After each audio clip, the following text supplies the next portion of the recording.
Guys, we gotta talk about Midnight in the Switchgrass. Hey, what is up guys? It's me, Anthony, and I'm here to talk to you guys about Midnight in the Switchgrass.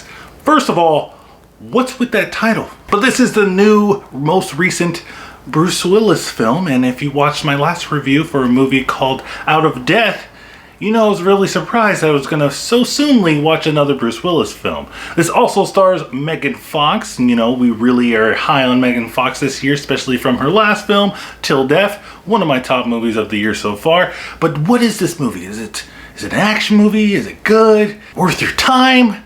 Let's talk about it. Surprisingly, I thought this film was actually pretty good, especially if we're talking about Bruce Willis films, and he's barely in this film, so I guess that helps. Two FBI agents cross paths with a Florida cop who's investigating a string of murders that have appeared to be related. When an undercover sting goes horribly wrong to catch the killer, the cop soon finds himself in a twisted game of cat and mouse, as well as a race against time to save one of the FBI agents. I can sit here and say how bad of a performance that Bruce Willis puts on here, and he pretty much seems like he doesn't care anymore at this point. 2021 is probably the worst year for Bruce Willis films.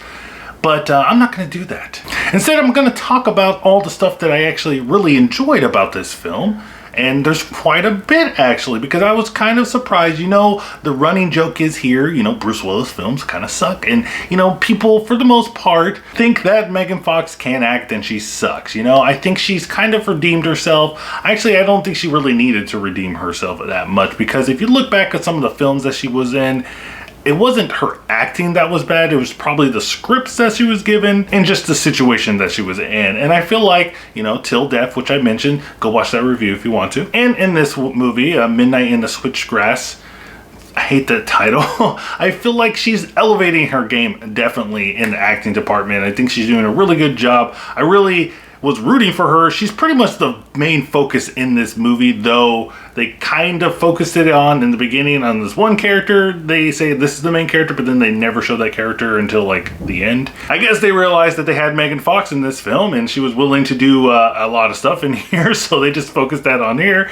and that's the main selling point. It's just Megan Fox and Bruce Willis, right? And like I said, Megan Fox does a really good job. There's also her boyfriend in here, MKG or what, Machine Gun Kelly. MKG, I don't know. Machine Gun Kelly is in here, you know, the current boyfriend of Megan Fox that everybody hates because they want to be with Megan Fox. I can't blame them, but I did find it oddly funny and satisfying that there is a scene in here where Machine Gun Kelly is pretty much a pimp and Megan Fox is an FBI agent, and they have a little interaction where, you know, Machine Gun Kelly's like, I'm gonna beat you up, you know, you're nothing. And Megan Fox proceeds to beat the hell out of Machine Gun Kelly, point a gun to his head, and tell him, if you do not leave in 3 days, I will come back and kill you. And that was the most satisfying thing that I've ever seen in 2021 so far. And I gotta give props to first-time director Randall Emmett. Hopefully I'm saying your name correctly. I thought he did a pretty good job for his first outing. You know, I know this movie's not gonna win awards or anything like that. People are going to slander it. I think right now, currently, it has like a 16% on Rotten Tomatoes. People are not gonna like this movie, you know, because I think they're gonna focus on the negatives a little bit too much and not look at the substance. You know, this isn't the best movie around. This isn't the best movie I've seen all year, but I think especially for a first-time director but a long-time producer, he has a lot of credits of producing in his resume, but I think for what we got here, you know, that was pretty good crime thriller. You know, it's simple. The creepy dude is going out, you know, killing prostitutes and stuff. You know, we've seen this story before. It's not something new or anything like that, but I thought it was executed pretty well. And though the ending is kind of like, yeah, it kind of goes in like with a whimper at the end. It's like, and there is some editing choices that, for me personally, I wouldn't choose, that kind of are a little bit distracting in the film.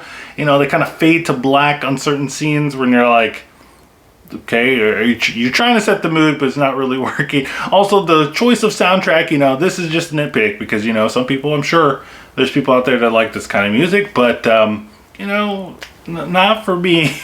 But overall, I thought it was okay. Yeah, there's some like weird line delivery, and you know, it could be cleaned up a little bit better, and the story could have been a little bit more, you know, fleshed out a little bit like that. But I think what we got here, with considering what we had, Megan Fox, Bruce Willis, and a couple other actors in here, you know, I thought it was pretty good. And I know what you guys want me to do. You guys want me to talk about Bruce Willis, and I guess I'll talk about it a little bit. He's in this movie.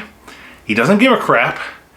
And then he leaves, which is a good thing, because I was surprised he's barely in this film. And then he comes back and he says a line or two that are really badly delivered. I don't know. I'm kind of concerned for this guy at this point. But guys, let me know what you think of Midnight in the Switchgrass in the comments down below. Do you hate the title as much as I do? Let me know. Also guys, don't forget to like, subscribe, do all that stuff. Also check out my Twitter so you can stay up to date with my channel.